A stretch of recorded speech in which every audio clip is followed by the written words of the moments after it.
Our teachers used music and a giant puppet this evening to try to get their message across to administrators at the San Francisco Art Institute. Back in spring of 2014, during the union election for adjunct faculty, then referred to as visiting faculty, a large campaign against the unions was spearheaded by J.D. Beltran, head of the SF Arts Commission and then President Charles Damaris. Despite SFAI's attempt to water down the pro-union votes, faculty overwhelmingly voted to unionize. Summer 2014 saw a victory for the adjuncts, who then started to bargain their contracts with 5 main goals: increased compensation, long-term contracts, health and retirement benefits, professional job titles that would graduate towards advancement such as tenure, and increased voice in governance, curriculum, and committees. Yeah, they weren't even allowed to help with the curriculum they were teaching. Can you imagine the insanity of, like, you're working somewhere and then you don't know if you're going to have a job in 3 months, and maybe people who worked there for 10 years like just didn't get an email for the next semester, and that was that. I was shocked by how little understanding there was among a lot of people at SFAI around how SFAI actually functioned. But, it had become, before the pandemic, it had become clear to me that, the ongoing precarity and affordability of adjunct labor was sort of this thing that allowed SFAI to kind of muddle its way through. After 2.5 years of bargaining, 1, 2, and 4, and partially 3 were granted. In 2015, students protested against the Institute to demand job security for faculty, with Charles Damaris yelling at students who organized and demanded that they leave immediately. Last year, adjunct faculty at 5 Bay Area colleges, including San Francisco Art Institute, voted to join the SEIU. They are currently in contract negotiations with the colleges for better job security, pay, and benefits. Which then led to the teachers staged a protest, marching to music outside a $500 per ticket fundraising gala for the Art Institute. They say that adjunct faculty members deserve better job security. Right now, most work on a semester-to-semester contract. The teachers are represented by the SEIU and are in contract negotiations with the Art Institute.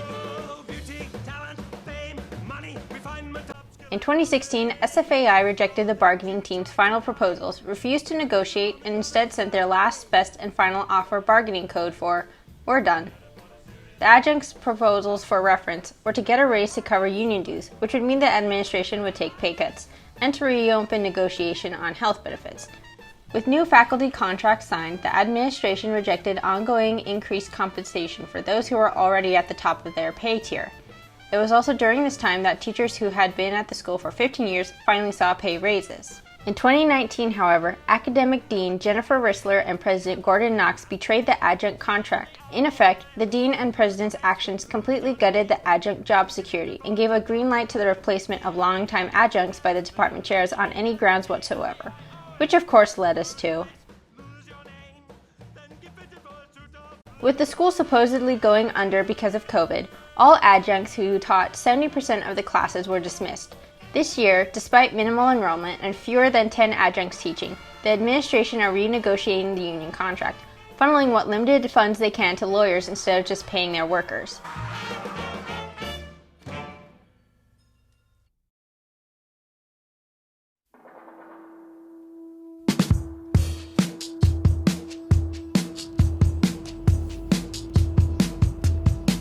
So what does any of this have to do with SFAI's current situation, besides the fact that they don't have many faculty for classes? Well, with this curtain pulled, suddenly a few bits of information suddenly make sense. For instance, in Massimo's report on student retention, one key component to why students chose to leave SFAI was because of the inconsistency in how classes were taught and how the curriculum and scheduling made no sense. It also didn't help that the required courses for graduating would consistently not be offered, conveniently leaving students to pay for extra time to be at the school. Along with the lack of support to students as discussed last time, one thing I forgot to mention was that this report indicates the significance in why students would leave in the middle of the semester, sometimes by the first week. When living in the rat-infested dorms, the beginning of fall was bustling and loud, but by week 3 it was a ghost town. I know this because my neighbors moved out around me and it was super quiet from there on. Of course, that was last year. Surely they have more staff members to help compensate for the lack of support. right?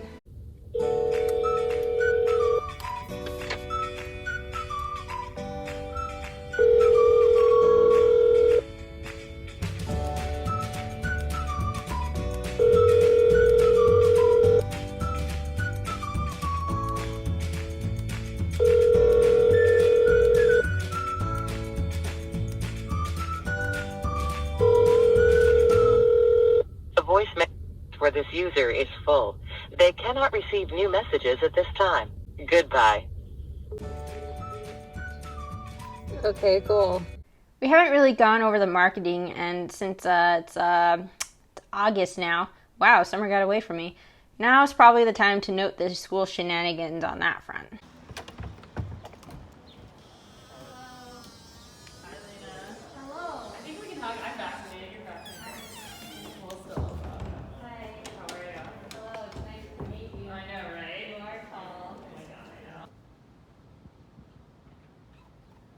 SFAI.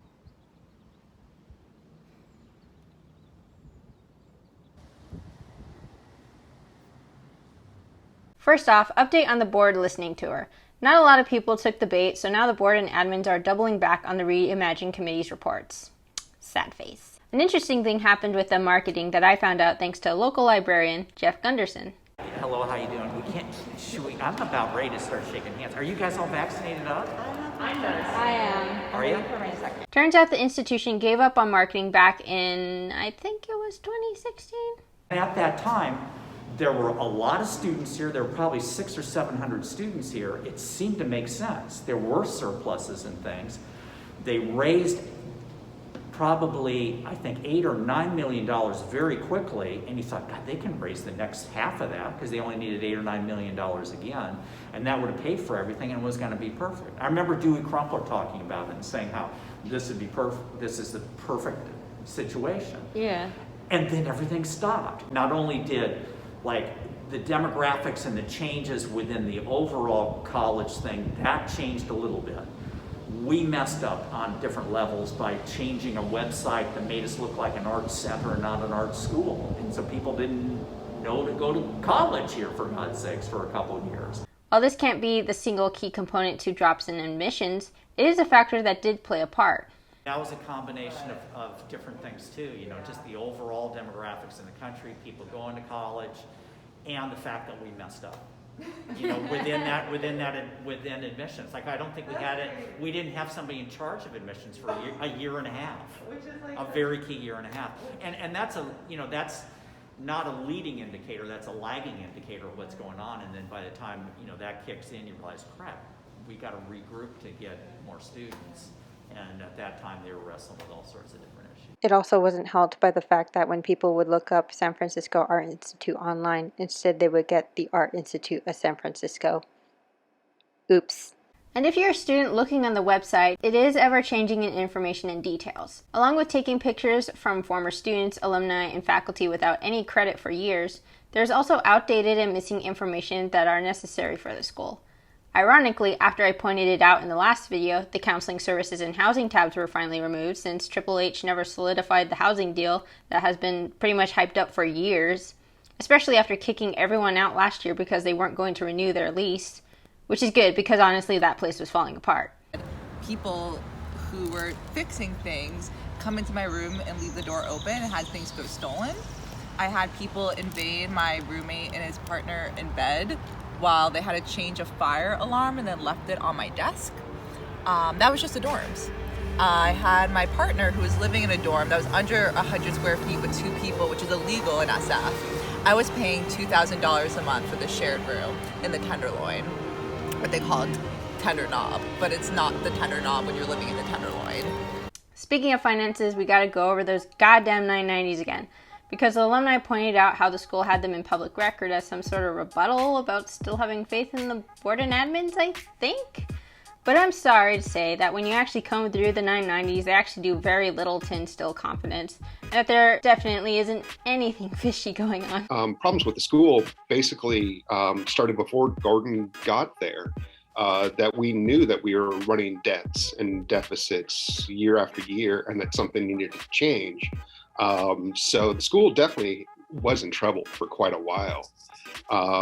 So every year since Gordon got there, he started having staff meetings and would say, hey, we need to hit this budget. And we figured out a budget. And then months later, a year later, oh, we missed it, but we were really close. We were only off by $1 million. And again, we weren't shown the budget. We weren't shown, what it was or how this was. And then again, it was just weird rumors about how we missed it. One year, we missed it because we just missed the income on the dorms, which to me seems kind of hard to do because you have so many dorm rooms and they make so much money. It should be a solid thing anybody in accounting could do. And then, another year we missed it by $1 million because the contract was different. There was read wrong for Fort Mason that year. So things that they should have known. So yeah, we knew every year that we had to hit numbers. Enrollment kept going down. They weren't doing it. And then, the last year was really, we got to start renting out the place. What we have here is a valuable financial asset because we have property in San Francisco. And of course, people want to be in the property and that's going to be our savior. And we're going to task Heather with raising $600,000 this year on rental fees. And this will help us make it up. Because again, they kept saying, hey, we don't want to be totally financial dependent on student tuition, which is understandable. But again, the business model is built on a school and tuition. So until things change, they still needed to take care of that. And I don't really think they are doing a good job at that as well. They still haven't released the school year 2020-2021 as of yet. They did manage to get last year filed during the writing of this. The most recent year that the Attorney General is investigating them for. And for the years that they've previously released, I'm sorry to say, but there are immediate red flags. Upper administration suddenly getting lucrative pay increases, a sudden drop in federal and private scholarship grants, a bump to $3 million in debt in just a single year, and the sudden need for... While 2019 and 2020 years showed dramatic decreases in payments, that was to be expected since that was the year they were going to declare financial exigency. I don't remember if it was in your last one. They knew they had a plan for shutting the school down the summer before. They knew that the school was on that financial edge, that they already had a teach out model designed a year ahead. So this wasn't a surprise. And when they did shut down or COVID happened or, that just happened to be the time to, hey, let's make it happen and announce it. It's surprising that they didn't have something set out, planned, PR notices, all the stuff that would normally make it happen and make it right. And then I think the other thing that happened is COVID. I hate to read the reports, where the things in the newspaper, and COVID happened and SFAI struggling. And if it wasn't for COVID, I think the school would be closed already. Those PPP loans, the CARES Act loan, they've already got 2 sets of PPP loans. Don't even know what the second one they got is. But those millions of dollars paid to keep the doors open. And I think it kept changing their story of, okay, we'll stay open then a little longer, that sort of stuff. And I don't know what the accumulated debt and the banknote and some of those other things, because we never really got true financial numbers from the school. Never came through. So even the things that we presented, those numbers that you see that you had put in your last show for the financial position of the school are highly optimistic. Oh yeah. Because they assume things like that you are going to make your fundraising goals, that they are going to rent out Fort Mason and actually make money off of it, which again is a big if. And even if those things still come true, we're still running, at best scenario, that the school lays dormant and doesn't spend money, that you come out $1.5 million short, and you come out over $4 million short with 50 students in the school. And I don't even think they're close to 50 students. I'd be surprised if looking when I peek in at the enrollment right now, are there more than 3 students? So none of that. So we aren't working off of a set of facts that way, which was very upsetting. And something that could have easily been handed over, because once we did come up with a budget, we wanted to meet with Mark Kushner. We handed him our information, and he was given 2 days to look at it. And he was able to go through everything that we compiled and basically break down and say, well, this one's off by $1,000. If you could have given us, if you knew that in 2 days that you can break down the entire budget, why wasn't that just given to us at the start, so that we could actually work with the rest of the Reimagine team to actually see if there was something we could come up with. Ever since Gordon got there, we never saw numbers, we never saw budgets. Again, my budget for painting and for the printmaking departments, which I should be running, tiny compared to what was actually going on. And the actual budget shortfalls were much larger than this. Learning now how they budgeted and what they submit to the board for a budget also includes fundraising numbers. Who knows if you hit those fundraising numbers? And so, especially in the last year here, they were looking for outrageous amounts of fundraising that they've never raised before. And yet the board approved it and said, sure, we can see that happening. And so a lot of it was built on hope and faith that money would come from somewhere. Oh no, a school built on hope and faith. What a line. I need to remember that for later. I'm sorry. Yeah, it's not a Catholic school. Also, all this nonsense with the finances does explain even more goings on. More specifically on why the merger with USF didn't go through. Again, back from last year, SFAI was going on about how there was a merger going to save the school, but was also unwilling to confirm such talks were in place, and then said that COVID was the reason it didn't go through in the end. While taking a peek into how mergers are conducted, it makes a bit more sense on why it didn't go through. And no, it was not because of COVID. Oh my God. According to the TIAA Institute, mergers that need to be successful actually need a lot of consistent factors between both institutions, such as unifying visions and strategic planning, sufficient resources, and money. While there are a variety of mergers that can take place, a consistent factor that helps dictate how an institution will benefit from the merger is the intent, aka whether the school needs the merger to survive or if it's doing it for growth. So there's one thing against the school being able to succeed, but that doesn't mean it should have gone bad, right? Especially when looking at that TIAA model that has at least 7 factors on what makes a merger successful. Once again, we got bad news because SFAI fails in those other factors as well. A few of those factors deal with leadership, communication, consistent goals, which school honestly never really had. They vaguely say that their goal is to foster artistic growth, though their previous talks through the graduate lecture series has more to do with, look at these famous alumni we have. You can also be a famous alumni too. Isn't that great? Famous alumni, ooh. Again, not really helpful, especially to something like USF. Communication in SFAI is also horrible. Admins and the board often playing the most convoluted telephone game as they try and say single messages. Unfortunately, that was, the SFAI way, and that's part of the problem at the school, is that's the way the administration worked. And that's how I got information too, was rumors that I had to wait and hear things from outside sources. Though it doesn't help that they still refuse to answer questions and just sit and nod.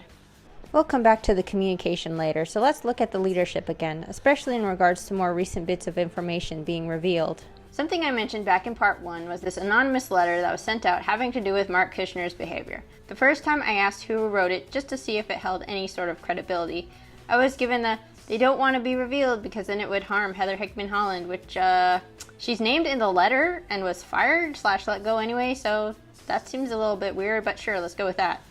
Anyway, in the letter, it breaks down how the COO is a bit of a racist misogynist, which When we are in a town hall meeting, Mark Kushner shows up late.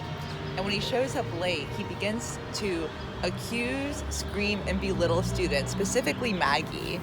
He also tries to discount and disqualify student representatives' experience of having to sign non-disclosure agreements, trying to claim it was untrue when those representatives were in that very meeting.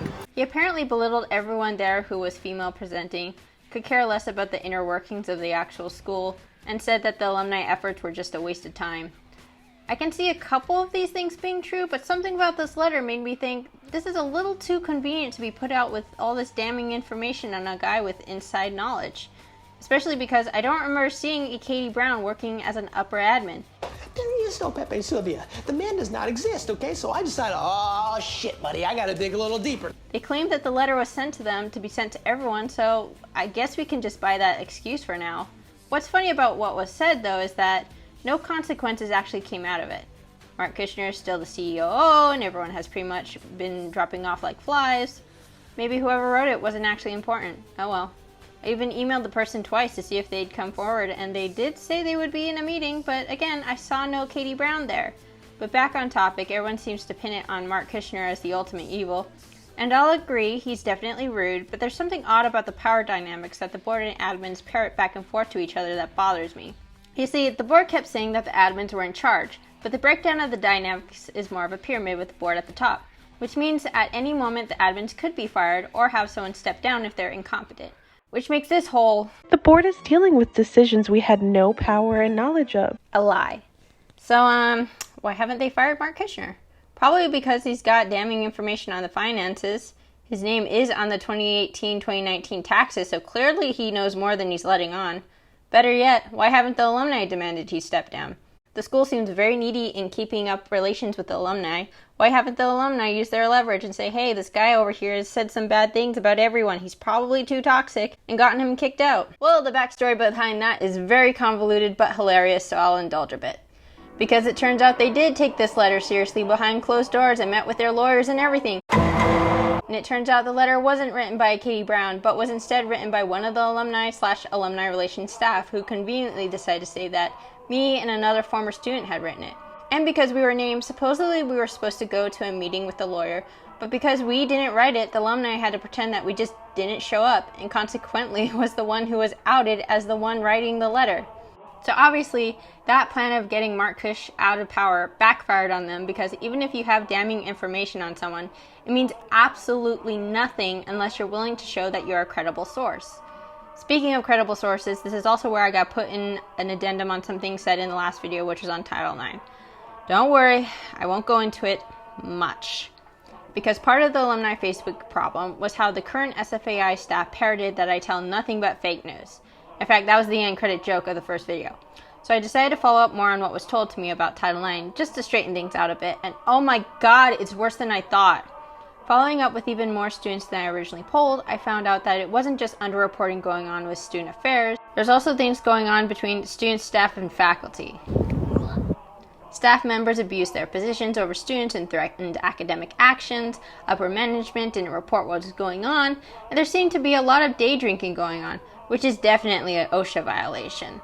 Which I get it, all of you are friends, but isn't it part of your job to ensure student safety regardless of who's involved? Of course that would mean reporting shit to the police and the health inspector, but that's the path you took when you're working in a school. We all had to sign off on that part of the contract, even the student staff. Why are you making excuses for the basic requirements of your job? What are you doing? Also, according to the sources I've spoken to, no one bothered to do anything about the complaints, even the tenured faculty, which I found interesting.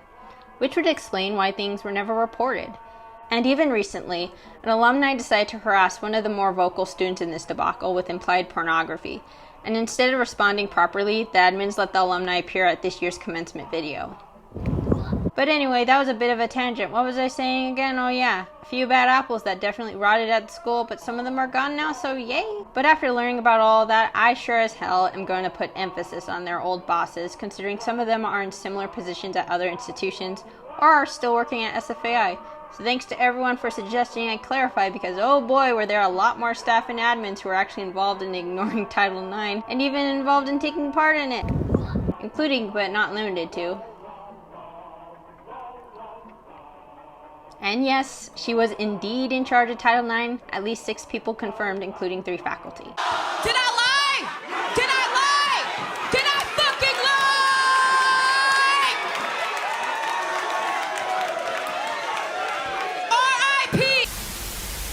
you're a student, faculty, or staff member who had experienced something pertaining to Title IX and the school actively talked you out of following through with action, regardless of whether 180 days have passed since the incident, you can still file a complaint against the school for negligence through the Department of Education of California. You can go the route of hiring a lawyer and figuring out if you can get recompense, but at the very least the school's Title IX system will be checked on, because once again, we have this thing called accountability, and in this case it pertains to upper management, even if the route of finding it is extremely roundabout.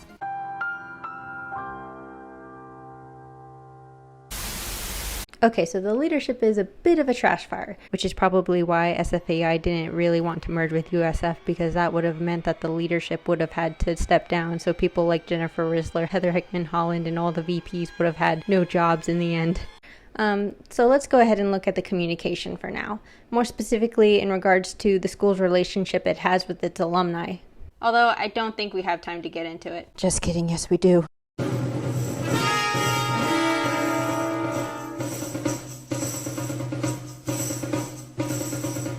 So the school has this entire shtick of promoting its alumni, but really only its most famous alumni.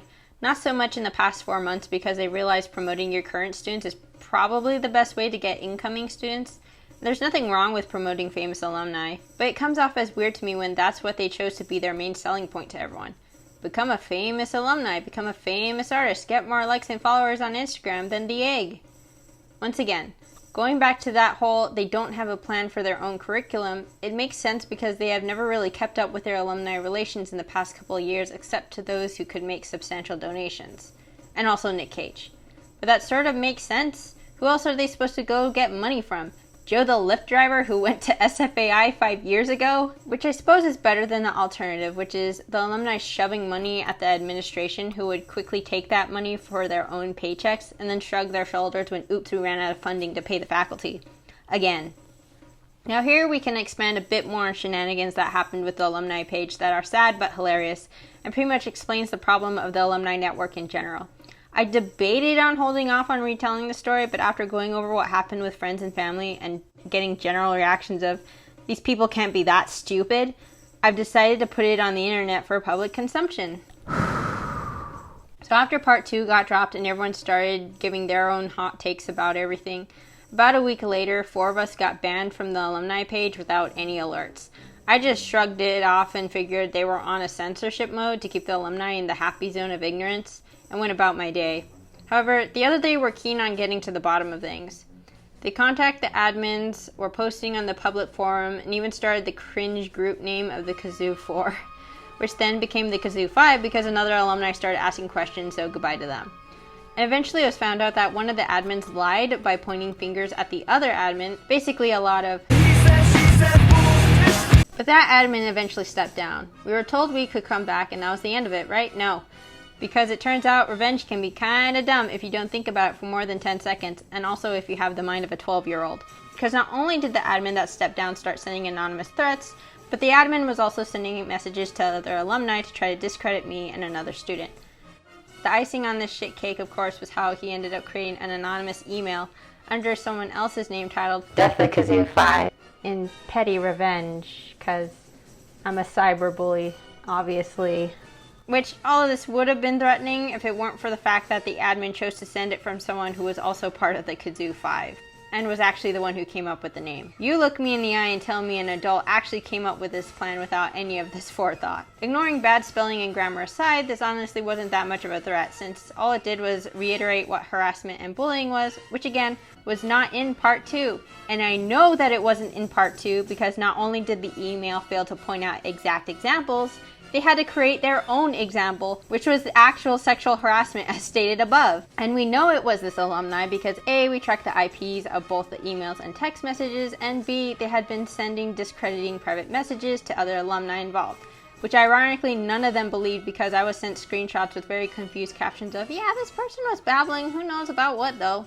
Also, I find it hilariously ironic that the person who tried to say that I was cyberbullying the white lady also made up the Mark Kushner letter.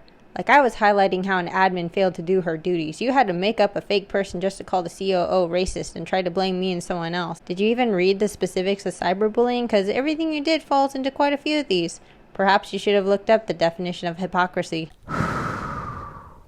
I want to point out this story because despite being able to track all this happening on SFAI's own network, the admins involved shrugged their shoulders in another clever move of, oh, what were we supposed to do about it? It's only occurred within our social and email networks. Accountability, what? Not to mention that this pretty much encapsulates the problem of communication, which is everyone in SFAI's network telling half-truths while also saying anyone who tries to clarify with actual truth is lying. Anywho, this does unintentionally answer a question for SFAI though, which is why no one is willing to donate to them. You lied to everyone. Oh, it's awful. I'm still not. I keep waiting for someone to explain to me how it's legal to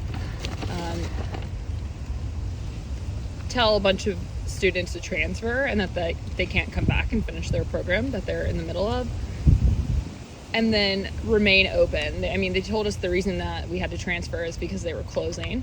Then they never closed. And on top of that, I kept asking, is it Jose? Yes. In the registration office, why I was not allowed to take classes there if they were still offering classes. And then we got that email that said we had been administratively withdrawn, and I responded on what grounds, because you can't just withdraw somebody for no reason.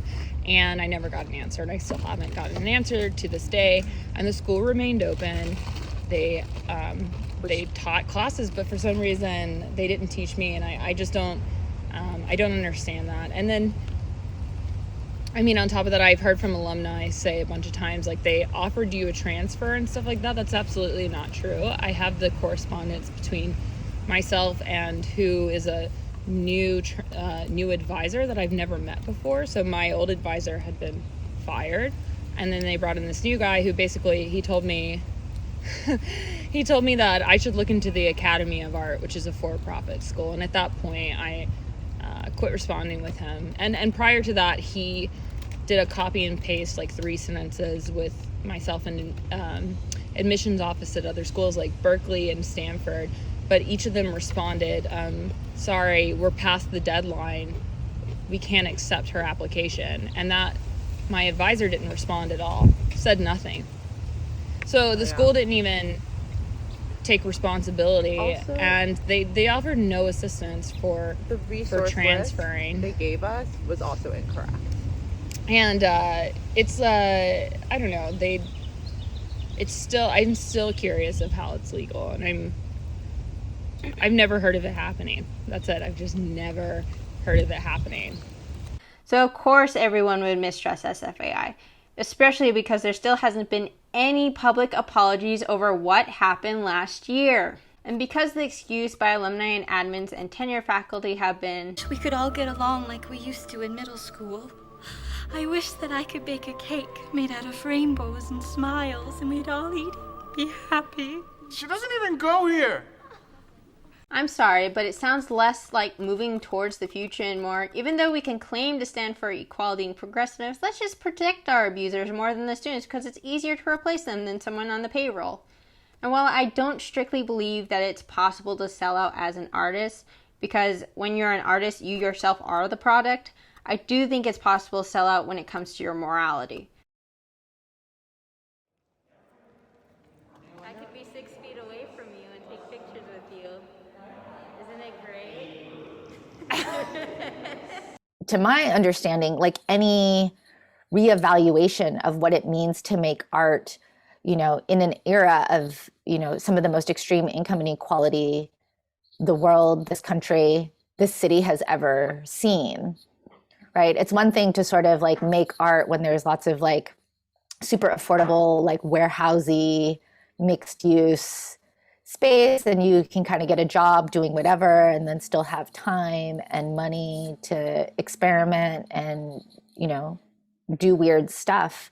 It's like a completely different thing for people who are working full time, for very expensive housing, and potentially taking out loans, large loans, to cover the cost of their education. Like, it's a completely different context for art making, right? Which by its nature is kind of characterized by this risk. That's part of the puzzle, is this like the experimentation that we expect from artists involves a significant amount of like personal risk. And again, because of like historic inequality, racism, sexism, classism, like that risk looks very different for different kinds of people. And especially for like the kinds of artists we need to hear more from, right? And so what was the school doing to facilitate that and support that? And I think they tried. I mean, I know that SFAI offered like a fair amount of scholarship money and really tried, especially in the beginning. I appreciated what appeared to be the diversity of the students I was working with. This was like in 2014, 15. It was a really exciting mix of students who are bringing like a really wide variety of experiences to the classroom, to their creative practices, to each other. The true loss to SFAI that fractured the institution to bits has been how the board and administration have been so careless to its students, faculty, staff, and alumni. One thing that will always stick in my mind was something that Madam Chair of Student Alliance had said during fall of 2019, which is that we are the biggest asset that the school has to offer. We as students are the biggest ally to the board, and they need to listen. Over and over for the past year, the board has constantly said that they hear what everyone is saying, that they understand why everyone is upset. But in the end, they never did. In some ways, they did see their students as an asset, just not as the most valuable one, and instead as the most expendable. The common answer is, or the common comment from people is, we need to move on. We need to look forward. We need to be hopeful. You guys need to get over this. I'm sorry it happened to you, but it's time to move on. And I think that's, problematic, and it's very representative of our of the history of like it's just how history has been working, is that we'll just move forward and we won't address the issue. Not only will we not accept and acknowledge the issue, we won't address it, we won't fix it, and we won't be more inclusive. And then the problems don't get solved, and they just repeat and they repeat and they repeat. I think if SFAI really wants to do something different, I think they'll actually do something different. Take a risk. There's about to be a renaissance post-pandemic. There's never been a more perfect time to try something different. But I'm almost 90% sure what's going to happen is that they're going to repeat the exact same thing. It's like if there were ever a day and age where it's why don't you try something actually radical? This is it. This is the moment. And you have the people around. You have, you have all these people who have been doing incredible things. And it's if you could bring them together and move forward while accepting and acknowledging, and then we could actually make something work. Take the rich, take the poor, take the, everyone. Just take everyone. In many ways, this mirrors the trends of the Bay Area in general. How art is a commodity in this late capitalist world, and so is the education that provides it. California College for the Arts is on a bit of a decline. The Academy of Art owns a third of the property in SF, including a car dealership for some reason. Mills College is shutting down, but also they might get to stay because it's just been bought. To be honest with you, I thought, while it's sad news, that Mills definitely handled it a lot better than we did. That should have been the position of the school 3 years ago at our school, saying this is real. The school was very reluctant, to be honest, with anybody at that time. And that's really unfortunate for students like you at the very end of it all. It was also unfortunate for trying to raise donations because we had people coming through the school that could help out and had no idea about what was going on. And that's what's really upsetting, unfortunately. And I expect at some point they're just going to say that they'll just go dark. Seems to be the way that they've worked in the past, and that's what I would expect to go now, that we don't have a sustainable model, or that we need to take a hiatus or something else. And as you saw from our presentations, that's actually what we were encouraging them to do, to say, go dormant for a year. And they actually passed up the perfect opportunity with this time of COVID. Again, if they would be honest and say, we're in financial trouble, We are going to go, especially once it had to go online, say that's not who we are as a school. We teach the fine arts. The way we do it is very much hands-on. Most of our programs cannot run this way. So until this situation is handled, we are going to hold off and hopefully invite students back after this is said and done. That would have been a far better excuse than what they did now, where we're going to close. And then they decided, when we close, you know what we're actually going to do is we're going to do public education, and we're going to do exhibitions. And that's what the school is going to become. And then just a couple months later, we didn't close. No. So then what does the future for SFAI even hold for students? MFA program? Probably, but unlikely in getting the cows they want to milk money out of. For you see, an MFA in studio art is a terminal degree, meaning that it's the last degree you can get within art. You can of course maneuver to other programs like art history, but it would be much more difficult because you're competing with others who are already within the field. Not to mention how PhD programs are even harder to get into than MFA programs. And even if you're fine in getting an MFA in studio art and being done with it, what you can actually do with the degree is very limited. You can be a professor, but that's about it. Sure, if you didn't have a degree in art and decide to get an MFA in art instead, again, you would be better off in either a one-year post-bac course or doing it within your spare time. The output to input will not pay off in the ways you think, especially not in the ways that SFAI is constantly proclaiming. Honestly, just save yourself on the loans and build up your skills. The times have changed. Social media allows creators to go to their audiences directly, and it fucking works. However, it is also because of this that the statistics of fine art education is on the decline. One stat that was shared during my undergrad in 2016 was that out of the Bachelor's of Arts degree programs, only 10% of graduates would still be doing art 1 year after graduating. And chances were, out of that 10%, only a handful would be willing to pursue their degrees further. This is why MFA programs are so selective and only have at most 10 people. The intensity of the programs revolve around pushing the artist's existing careers, whether that's as a professor or a working artist. The top MFA programs are not for those who have a non-arts degree and one day decide to make art because they didn't know where to start. Something that anyone who goes into the SFAI MFA program will find very prominent with that high acceptance rate. In the MFA program, I got my wrist slapped for this like fairly hard. There was a summer MFA and she was nice and smart and engaged, but she didn't know how to print. Like, she didn't know how to make prints. And I was like, you can't be an MFA if you don't know how to execute, you know, the material you're working with, because there's really no technical classes offered for you. I was like, this is a disservice. And so I really was like, I think you should like either, you know, do like a year of undergrad here or go, you know, do a year of technical skill building somewhere more affordable. And come back. So that was legitimately challenging, that I thought admissions was too aggressive. I can see why they would rather focus on an MFA program. Undergrad programs focus more on accepting students right out of high school, which SFAI cannot support since they can't even provide housing or food security. There's also the fact that graduate students don't have a limit on how much money they can borrow from loans, and when they're older students, can usually pay a significant amount directly out of pocket, which, as we all know, the school needs. However, going forward, if SFAI wants to put all their chips into the MFA program, they would especially need to focus more on what type of job security could come from an MFA. Not just saying, one day you might be able to become the next Kehinde Wiley or the next Gutsborough man.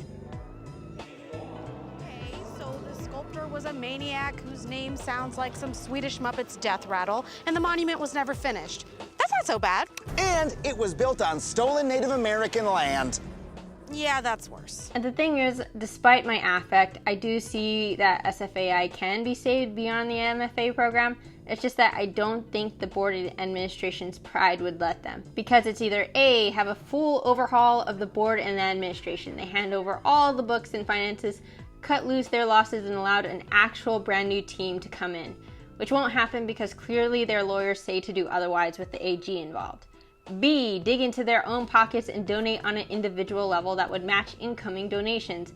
Because while they tried that as a whole group donating to match, With that incoming deadline, they absolutely need to make more money than on students alone in order to keep up with that interest rate on their loan and operations, especially since they plan on being open in the fall.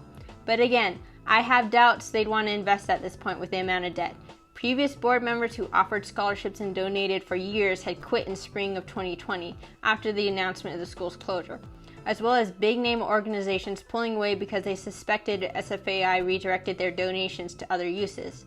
If the longest-standing members and outside organizations are willing to give it a rest, that's probably a sign that things are much worse than what's been revealed publicly.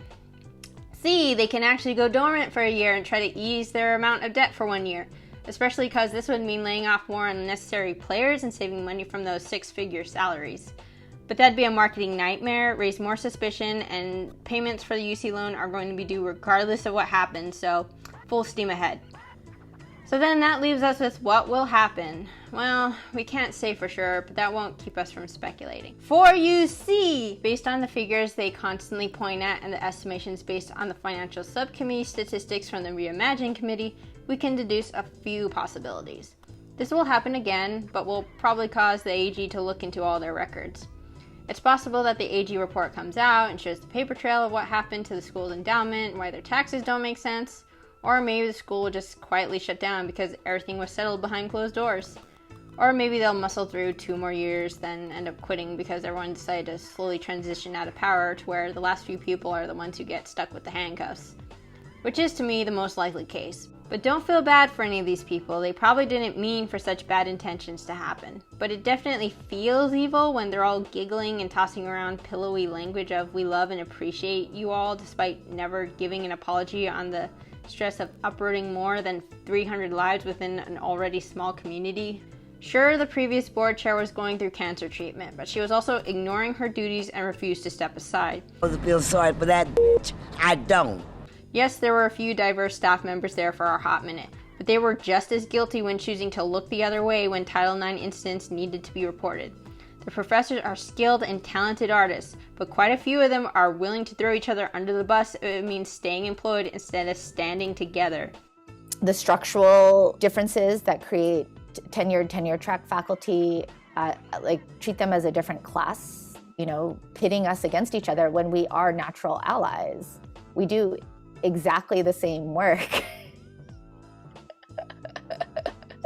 Right? We deliver exactly the same service to students. There wasn't a ton of mutual support. And I don't fault tenure track faculty for wanting to keep what they have. Like, what they had is really important, right? It was a full-time job with benefits and union protection. Like, that's something you want people to have. But there seemed to be very little recognition that the school could afford it because it relied on so many people that didn't get, well, we had union protection, but we did not have health insurance benefits, and we didn't have a guaranteed job. And I think the way those two things work together, it benefits a model of education that really sees students as customers. And even with all this, I already know that there will be plenty of people who will all turn their backs because, after all, this is just typical of higher education in general. Only it's not. That's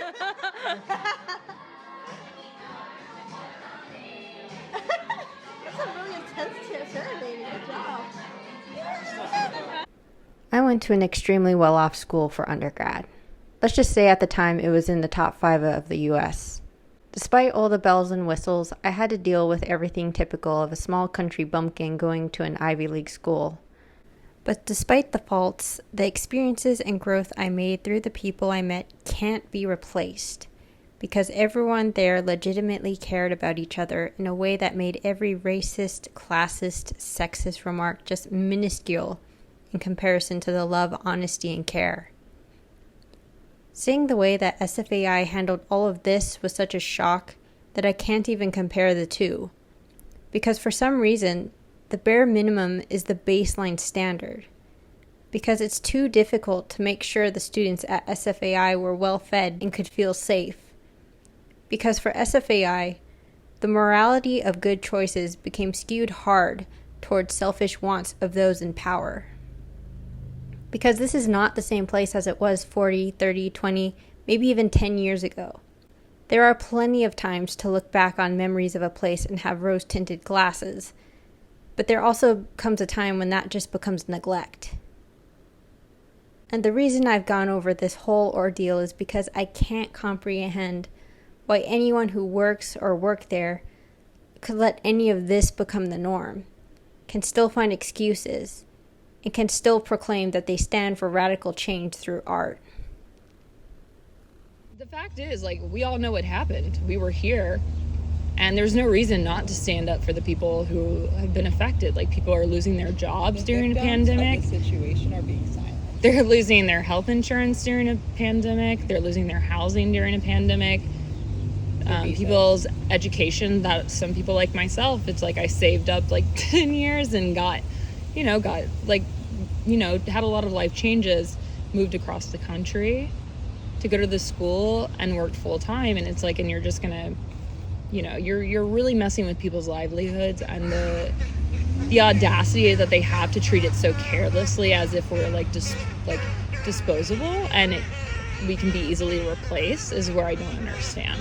And it's really, I think what's the most frustrating part about all of this is like SFAI's whole spiel or shtick is about being radical and different, and we don't do it like everybody else. And it's like, you do.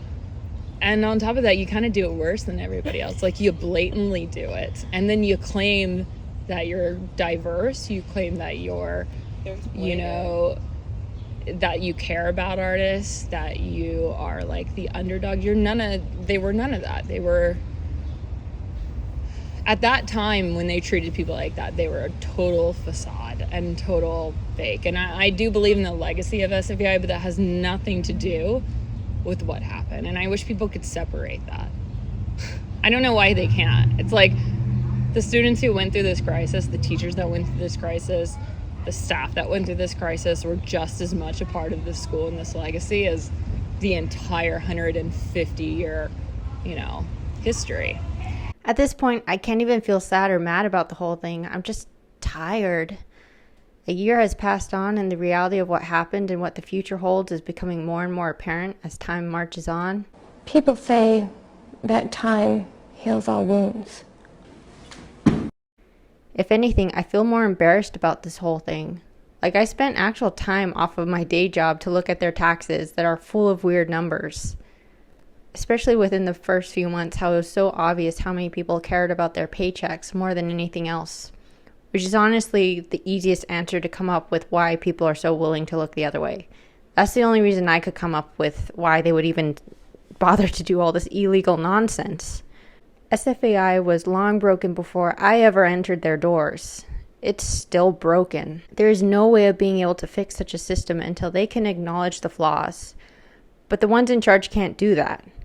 It's just easier to play dumb and pretend that everyone at the table has an equal seat, even though not everyone is going to even be eating at that table. I don't even say that I went to SFAI very much now, either because of its reputation, a growing sentiment amongst alumni, or because I just can't stand the thought of being associated with it. I'm grateful for the people I met and stayed in contact with, and for what was taught to me, but they were making the best out of a bad situation. And in that way, I'm not even sure I can say it was entirely worth it. At least monetarily. I don't know if I've ever told you this. It's part of my SFAI story, but I got my MFA because I wanted to teach math at 800 Chestnut. Isn't that crazy? I was getting my master's degree, which is in sort of like media studies. They called it media and communication, but it was a little bit more like philosophical than technical or applicable. And it was a distance learning program, so I would sneak into libraries like all around the city. And I still had my job, like I still worked at Rainbow. And one of the libraries I would sneak into was the Anne Bremer Memorial Library. And I was taking a break from reading or writing in the library. And I was looking out over the quad, and I totally remember like looking down into that open space between DMS and the cafe and just like the view. And I just remember feeling like, how do I get a job in this building? Like, this would be the most beautiful place to work. Like, it would just, and I feel very torn about my feelings around that, because I actually really, I do think part of that feeling is a bit ivory tower, right? It was like, I was just like, kind of like a young woman of color being like, this place is really fancy and special. I want to work someplace fancy and special. What could I possibly contribute to a place like this? Geez, I'm going to get another migraine. I haven't had a migraine since I was a teenager, and geez, I look at this thing and I think, oh my God, I'm having a migraine thing in my eyes. I hate that logo. You hate this one? I'm just like, it just looks really bad. This is the only one I like. That one is so classy. That's like some Cooper Union shit. My hope is that anyone who watches this series doesn't get fooled by the images SFAI sells, because I can guarantee you that they'll leech and toss you out just like everyone else. Maybe one day we can all look back on this event with a bit more clarity, but even then I have doubts just based on the first week when this all started. I think important but complicated questions about, like, what are we fighting over? What are we fighting about? And realizing that, the trustees that were in those positions at the time lived in like a completely different alternate reality. We did not have a shared understanding of the school, the situation, it didn't exist. And so that made the conversations around saving SFAI very, really difficult.